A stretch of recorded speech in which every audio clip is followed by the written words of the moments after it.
Novembre 2023. Crépol, un bled paumé de la Drôme. Un bal de village, symbole d'une France rurale, qui sent encore le foin et la sueur. Et celui-ci tourne au cauchemar.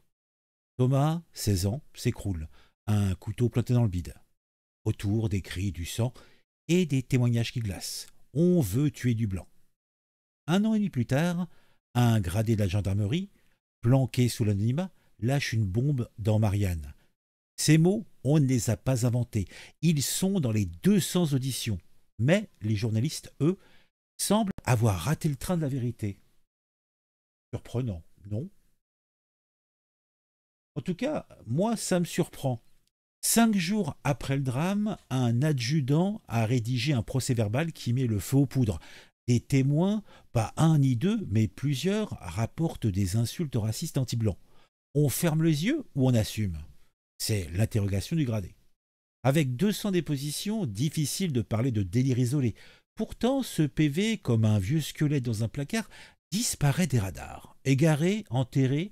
Pendant ce temps, les suspects venus de la Cité de la Monnaie sont décrits comme des jeunes en bande, point barre. Le mobile raciste, évacué d'un revers de main, par une justice frileuse et des médias qui préfèrent caresser le politiquement correct dans le sens du poil. Les journalistes et nous, on n'a pas vécu le même dossier, balance le gradé amer. D'un côté, des képis qui bossent dans l'ombre, empilant les témoignages bruts, de l'autre, des plumes parisiennes qui tricotent une rixe entre jeunes, histoire de ne pas froisser les âmes sensibles. Marion Maréchal, elle, n'y va pas par quatre chemins. C'est du racisme anti-blanc. Un point, c'est tout.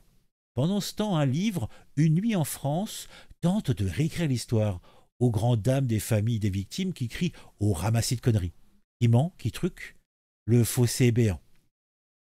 Une bande de blancs en colère aurait débarqué dans une cité, couteau en main, hurlant « on va planter de l'arabe ».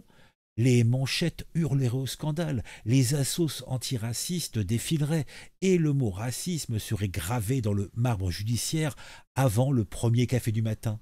Mais là, rien. Silence radio. Le racisme anti-blanc, un concept d'extrême droite? Foutaise. Comme si la haine avait une couleur attitrée. Historiquement, la France a vu pire, les guerres de religion, les pogroms, les haines tribales. Crépol, c'est juste un écho moderne de ces vieilles rancœurs. Alors, on fait quoi?